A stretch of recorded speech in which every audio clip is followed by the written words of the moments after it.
Welcome to Fertility Friendly Food. I'm your host, Stefanie Velakis, accredited practicing dietitian and nutritionist and director of the Dietologist, an Australian-based practice focused on optimising fertility through nutrition. This podcast will bring you snack-size episodes for you to learn, grow, and be inspired by the latest research, facts, and practical lifestyle tips about eating well for optimal fertility, helping you cut through the confusion and myths to take back some of the control on your fertility journey, one bite at a time.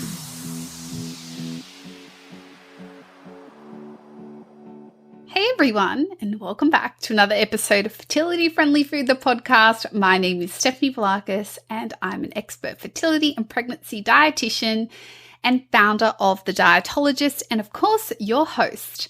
And I have helped thousands of people just like you who are maybe starting out on your preconception journey, or perhaps you're in the thick of fertility treatments, and I've helped them with their diet, nutrition, and lifestyle in a really practical way to help them on their journey to parenthood. So if you are keen to learn more, then definitely stay tuned in this episode, and there is a whole bunch of helpful links in the show notes below, including our free masterclass, the top 4 diet mistakes that I see people making when it comes to their fertility. You can tune in and learn some more there. So without any further ado, let's get into this episode. Today's episode is all about letting go of perfectionism when it comes to your fertility diet. So one of the biggest things that I see in both clinic and in my DMs are people really fussing around extremely small details, trying to get everything perfect, because then if everything's perfect, then it has to work. And then if it doesn't work, well, at least it wasn't something that I could have controlled. And they become crippled in this perfectionism on their fertility diet or fertility lifestyle changes. And so I really wanted to create this episode to really unpack this topic. It's a little bit different to some of my other episodes, but a couple of these episodes I'm going to be bringing out over the next couple of weeks going to be focused a lot more around, I guess, mindset surrounding fertility and preconception health and nutrition, because as much as it's so important for you all to know the role of folic acid and folate and iodine and zinc and egg quality and sperm quality and choline and vitamin D on your health and well-being in preconception, it's not just information that you can then just take on board and apply, but also how do you let go of being perfect? How do you be flexible? How do you still enjoy and embrace life outside of trying to conceive? And so I just wanted to shine a light on these topics over the next couple of weeks with these episodes. I really do hope that they connect with you, they resonate with you, and they're helpful for you. So let's get into today's episode, letting go perfectionism when it comes to your fertility diet. So I often find it comes down to a few things that gets people really caught up in perfectionism when it comes to fertility. And that's often because as we're growing up as young people, in our teens, 20s, 30s, 40s, if we've set our mind to it, and in terms of a life goal and achievement, whether it be career, school, university, holidays, financial goals, buying a property, maybe even relationships, you've set an intention, you set a goal, and you work hard and you achieve it. So when it comes to trying for a baby, it can be really frustrating that this doesn't translate to this space. Just because you're trying really hard and you're doing all the right things and you are working towards that goal in all the proactive ways you possibly can be, it doesn't always translate to the outcome that you want, which is pregnancy or a baby. And there's just this element of X factor when it comes to fertility and conception that we still don't 100% yet really understand. And that's part of why that doesn't always translate. Now, the other thing that I often find is there's an increased attention and effort towards positive actions towards a goal, but there is a cut point. There is a cut point where too many positives actually can start to impact you negatively. Eating a bit to, only focusing on nutrient-dense foods and being fearful of other foods like chocolate or going out for pasta or having deep-fried hot chips or eating something that has salami in it every now and then isn't really going to make or break. But when you've focused so much on being perfect in every realm of your fertility journey, that these things are going to be crippling for you to do and to enjoy. And if you do enjoy them, they will not be enjoyed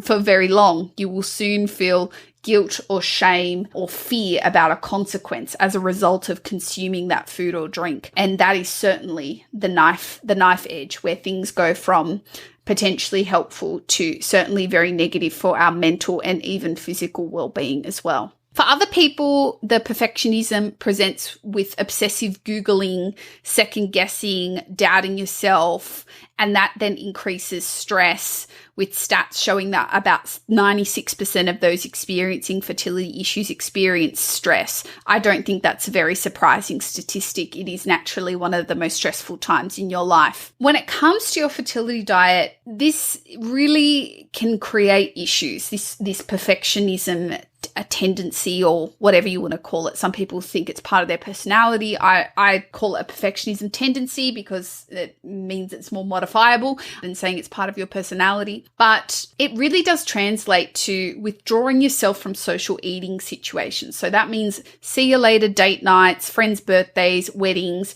because you are going to be presented with sugar and alcohol and too much cheese and prosciutto. And what if you're pregnant and you ate a raw oyster in the 2-week wait? Like, what's going to happen? So I think when it comes to striving for perfection and the way that perfectionism manifests in this fertility diet space, the first and most important thing I want to say to you is that there is no such thing as perfection on this path. It's all a moving target. And it's really hard to digest because everyone wants to tick all the boxes and then go, well, either if it's not working, it's not because of anything I did or didn't do.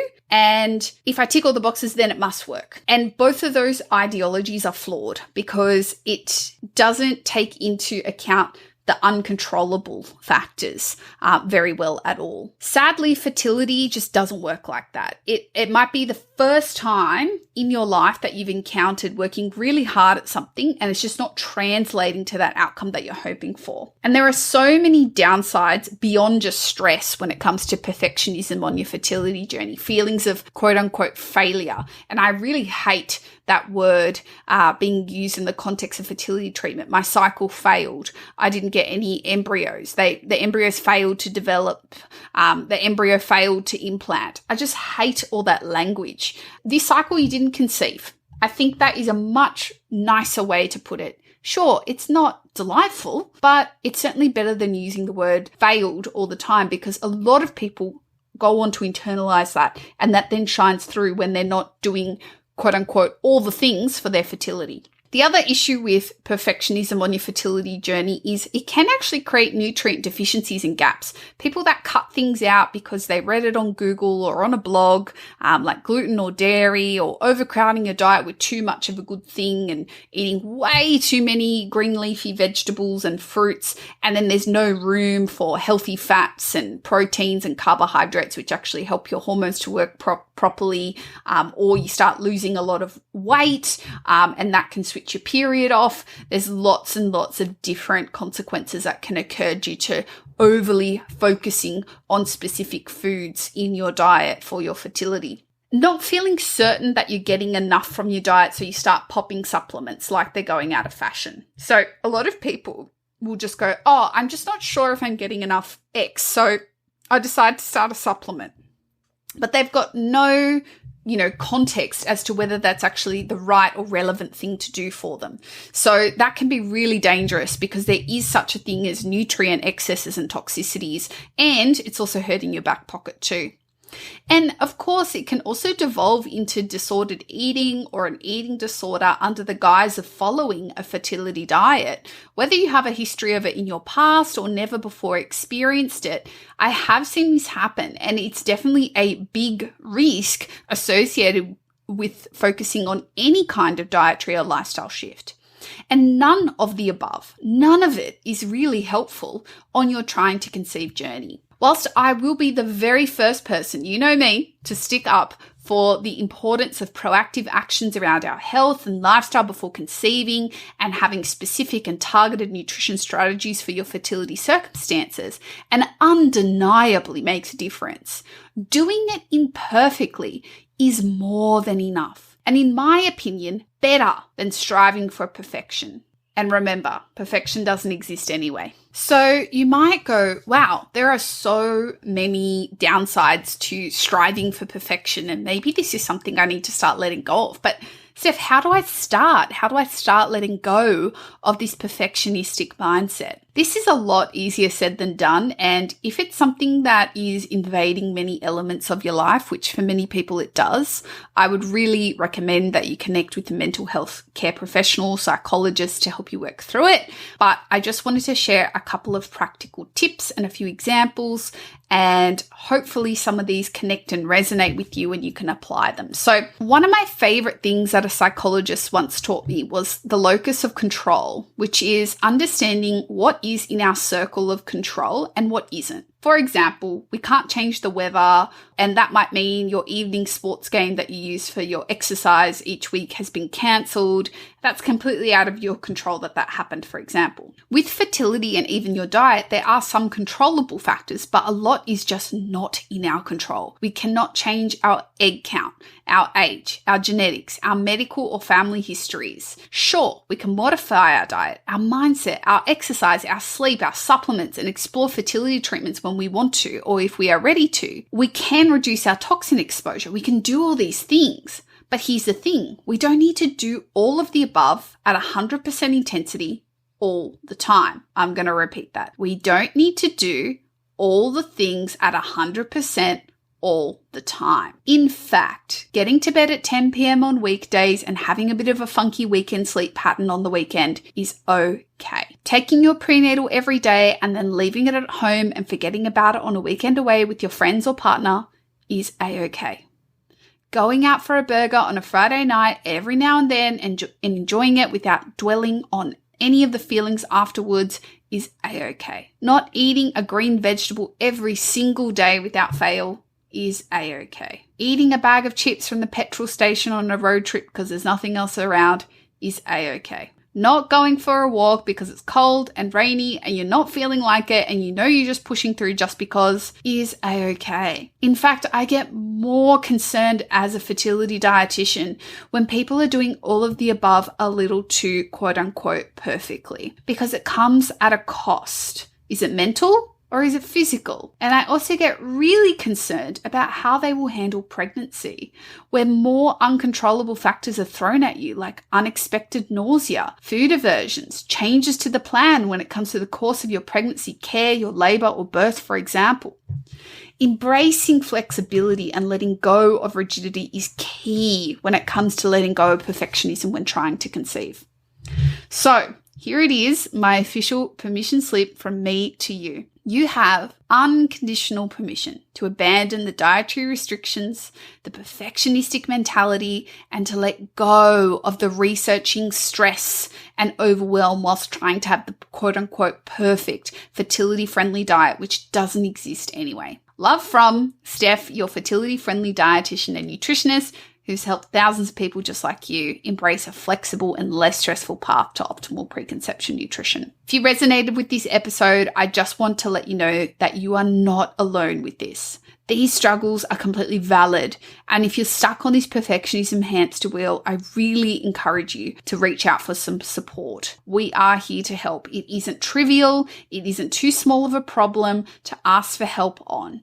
You can book in with us via our website, thedietologist.com.au, and there's a link below as well. I hope you enjoyed this episode. Don't forget to check out our free masterclass on the top 4 nutrition mistakes that I see people making. Hint, hint. this is part of it, in the show notes below that you can check out, and there is a bonus e-guide for you to download at the end as well. Don't forget to subscribe, follow on whatever podcasting platform you're currently listening on. Leave us a 5-star rating and review. This is the number one and free way you can support this podcast. So please take 5.5 seconds and go and leave us a 5-star review. We are still 100% independent, so we are doing this for you. So we really appreciate your support, and also share it with a friend who might benefit as well. I'll catch you in the next episode, everyone. Bye.